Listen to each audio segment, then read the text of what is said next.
नमस्कार दोस्तों जैसा कि आप सभी को पता है कि हमने पिछले वीडियो में भारत के प्रधानमंत्रियों की वह गलतियां डिस्कस की थी जिसको भारत अभी भी भुगत रहा है। तो हम उसी वीडियो का सेकेंड पार्ट भी आज बना रहे हैं और इस वीडियो में भी आज हम भारत के प्रधानमंत्रियों की वही गलतियां डिस्कस करेंगे। तो आइए शुरू करते हैं। अगर बात करें नेहरू जी की अगली बड़ी गलती के बारे में तो वह यह थी कि उन्होंने मुस्लिम वोट बैंक बचाने के लिए कॉमन सिविल कोड को हिंदू कोड कर दिया। जी हाँ दोस्तों, अगर किसी भी देश को तरक्की करनी है तो वहाँ का कानून सभी नागरिकों के लिए एक जैसा होना चाहिए, पर नेहरू जी ने जो सिविल कोड था उसको हिंदू कोड कर दिया और जो भी मामले रहते हैं जैसे कि डाइवोर्स के, प्रॉपर्टी के, वह जो है मुस्लिम पर्सनल लॉ बोर्ड के द्वारा कंट्रोल किए जाते हैं, जो कि एक गलत बात है क्योंकि देश एक है तो कानून भी सबके लिए एक होना चाहिए। पर नेहरू जी की इस गलती से अब हिंदू मुस्लिम जो हैं अलग अलग लॉ से चलते हैं।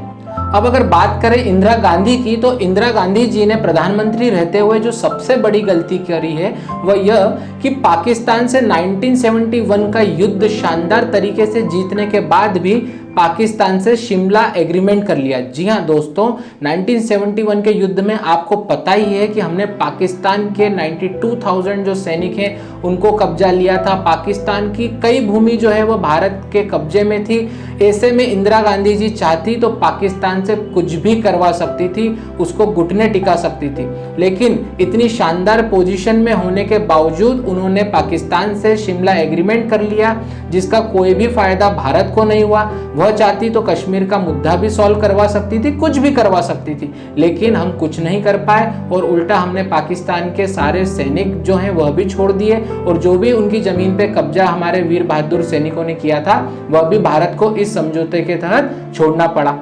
अब अगर बात करें इंदिरा गांधी जी की दूसरी गलती के बारे में तो 1974 में भारत के न्यूक्लियर टेस्ट के बाद ग्लोबल कम्युनिटी जो थी वो भारत से नाराज थी। ऐसे समय में इंदिरा गांधी जी श्रीलंका का सपोर्ट चाहती थी। अब पता नहीं श्रीलंका का सपोर्ट वह क्यों चाहती थी, क्योंकि श्रीलंका का सपोर्ट ग्लोबल लेवल पे इतना इंपॉर्टेंट नहीं था, फिर भी वह श्रीलंका को खुश करना चाहती थी और उसको खुश करने के लिए इंदिरा गांधी जी ने कच्छतेवु नाम का एक आइलैंड जो तमिलनाडु के पास में है वह श्रीलंका को गिफ्ट में दे दिया। बस यही उनसे एक बड़ी गलती हो गई क्योंकि इसी आइलैंड पे तमिलनाडु के कई मछुआरे जो हैं वह फिशिंग किया करते थे, कईयों का रोजगार चलता था और इसी के चलते LTTE जैसा बड़ा आतंकवादी जो संगठन था उसका भी जन्म हुआ, जो आगे चल के काफी आतंकवाद का कारण बना और इसमें भारत के कई जवान भी शहीद हुए हैं और इसी के चलते आगे राजीव गांधी की भी हत्या कर दी गई थी। अब अगर बात करें अगली गलती के बारे में तो वह गलती की थी मोरारजी देसाई ने और ये मेरी नज़र में काफ़ी बड़ी गलती थी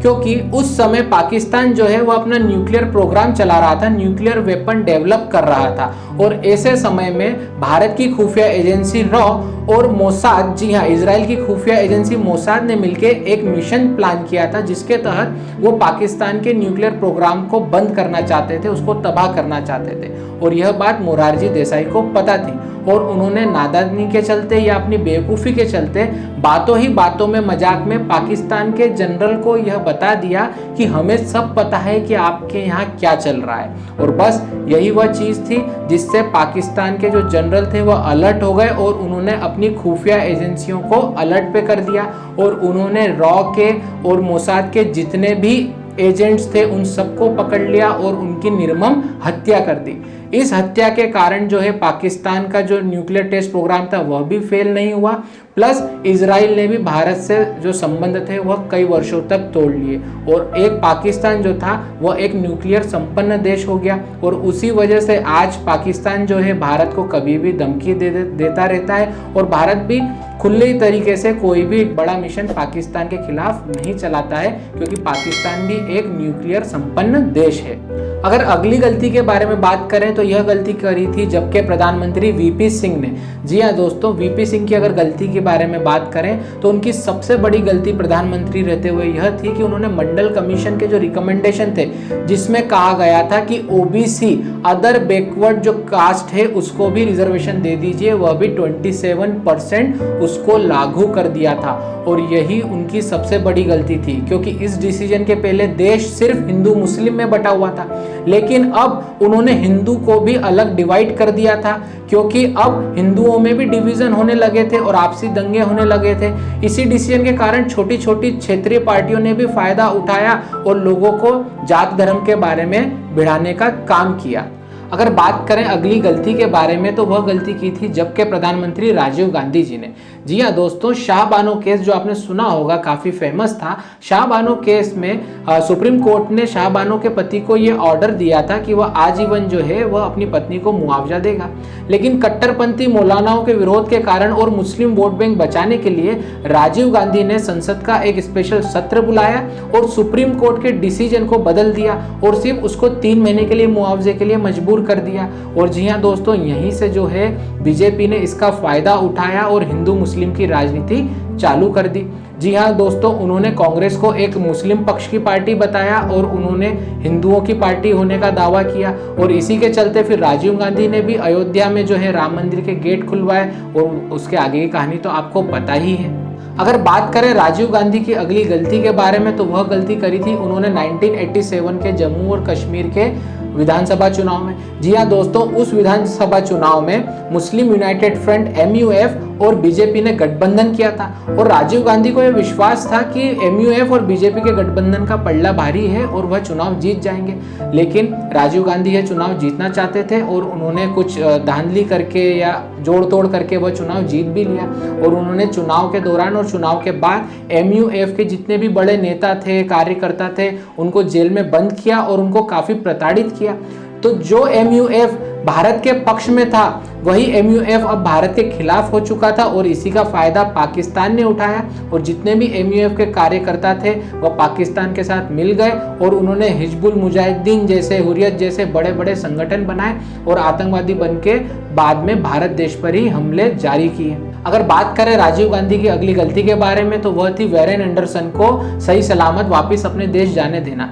जी हाँ दोस्तों, वेरेन एंडरसन वही शख्स है जो भोपाल गैस कांड का प्रमुख दोषी है। जी हाँ दोस्तों, भोपाल गैस कांड जिसकी वजह से कई लोग मारे गए, कई चीजें, कई जनरेशन उससे प्रभावित हुई। आज भी अपंग बच्चे पैदा होते हैं भोपाल में, लेकिन वेरेन एंडरसन जो है वह राजीव गांधी की मदद से सही सलामत अपने देश यूनाइटेड स्टेट्स वापस पहुंच गए। जो मुआवजा यूनाइटेड स्टेट्स को देना था वही मुआवजा भारत सरकार पेड कर रही है, और इससे भारत की छवि भी ऐसी बन गई कि आप भारत में आइए, बड़े से बड़ा गुनाह कीजिए और अपने देश सही सलामत वापस लौट जाइए। अगर बात करें अगली गलती के बारे में, तो वह की थी जब के प्रधानमंत्री श्री अटल बिहारी वाजपेयी जी ने। जी हाँ दोस्तों, आप सभी को पता होगा कि जब अटल बिहारी वाजपेयी जी प्रधानमंत्री थे, जब आतंकवादियों ने काठमांडू नेपाल में भारतीय प्लेन को हाईजैक कर लिया था, लेकिन पायलट की समझदारी से पायलट ने फ्यूल कम होने का बहाना देकर वह जो प्लेन आतंकवादी पाकिस्तान ले जाना चाहते थे, उस प्लेन की जो लैंडिंग थी वह अमृतसर में करा दी।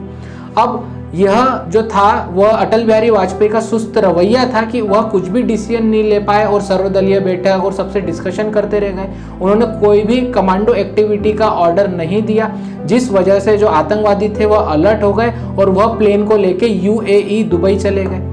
जी हाँ दोस्तों, उसके बाद अटल बिहारी वाजपेयी जी की नींद खुली, उन्होंने डिसीजन लिया और UAE से रिक्वेस्ट करी कि वह हमको कमांडो एक्टिविटी करने दे, लेकिन UAE ने कमांडो एक्टिविटी अपनी धरती पर करने के लिए मना कर दिया और आतंकवादी बाद में फिर उसी प्लेन को लेकर अफगानिस्तान चले गए और भारत को उस प्लेन के एवज में, यात्रियों के एवज में सारे आतंकवादी और उनकी डिमांड पूरी करना पड़ी। अगर बात करें अटल बिहारी वाजपेयी जी की और गलतियों के बारे में, तो एक गलती उन्होंने यह करी कि जो कारगिल वॉर था वो उसका फायदा नहीं उठा पाए। जी हाँ दोस्तों, अगर अटल बिहारी वाजपेयी जी चाहते तो पाकिस्तान पे पूरी तरह से धावा बोल सकते थे, क्योंकि सारे देश भारत के साथ थे और पाकिस्तान बैकफुट पर था, लेकिन उन्होंने फंड की कमी की वजह से कारगिल वॉर को सिर्फ कारगिल तक ही लिमिट रखा और इसका ज्यादा फायदा नहीं उठाया।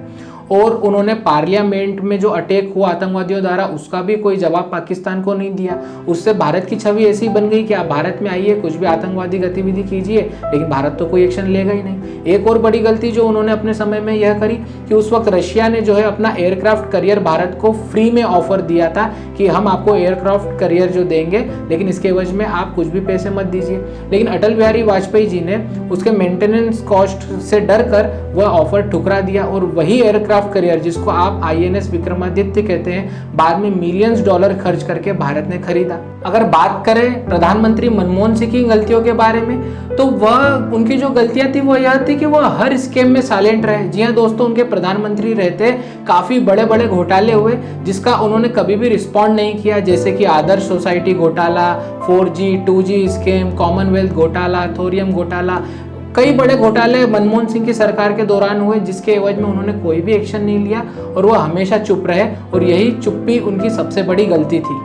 अब अगर बात करें प्रधानमंत्री श्री नरेंद्र मोदी जी की गलतियों के बारे में, तो मुझे एक तो सबसे बड़ी गलती यह लगती है कि देखिए हमारे देश में 28 स्टेट्स हैं। जी हाँ, 28 स्टेट्स हैं, और चुनाव जो है, विधानसभा चुनाव जो है वह हर साल 6 महीने में होते रहते हैं। लेकिन बीजेपी ने जो मुख्य चेहरा है वह हमारे प्रधानमंत्री मोदी जी को बना रखा है, और मोदी जी अपना सारा कामकाज छोड़ के उनके प्रचार में, रैलियों में लग जाते हैं, जो मेरी नज़र में गलत बात है। क्योंकि एक प्रधानमंत्री को चुनाव प्रचार और रैलियों से ज़्यादा अपने देश पे ध्यान देना चाहिए, जिससे देश और ज़्यादा तरक्की करे। अब अगर बात करें नरेंद्र मोदी जी की दूसरी बड़ी गलती के बारे में, तो वह यह कि नरेंद्र मोदी जी के होते हुए भी विजय माल्या और नीरव मोदी जैसे लोग बड़ी ही आसानी से जनता का पैसा लेकर भारत देश छोड़कर चले गए। जी हाँ दोस्तों, यह नरेंद्र मोदी जी की और खुफिया एजेंसियों की ही नाकामी है, जिसकी वजह से लाखों करोड़ों रुपए का घोटाला करने वाले विजय माल्या, नीरव मोदी और अनेकों लोग जो हैं भारत छोड़ के इतनी आसानी से चले गए। क्योंकि अब भारत जो है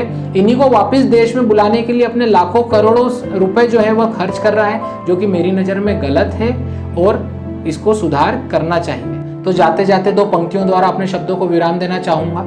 नेहरू हो या मोदी, सभी की कुछ ना कुछ गलती है। सरकार अपनी हो या गठबंधन की, सभी की ऐसे ही चलती है। अब तो अपने देश के बारे में सोचो, अब तो अपने देश के बारे में सोचो, क्योंकि देश से पहले कुर्सी की सोचना यही सबसे बड़ी गलती है। आशा करता हूं आपको मेरा ये वीडियो पसंद आया होगा, तो प्लीज वीडियो को लाइक कीजिए, शेयर कीजिए, और जिस किसी ने भी अभी तक चैनल को सब्सक्राइब नहीं किया है वह सब्सक्राइब कीजिए। जय हिंद, जय भारत।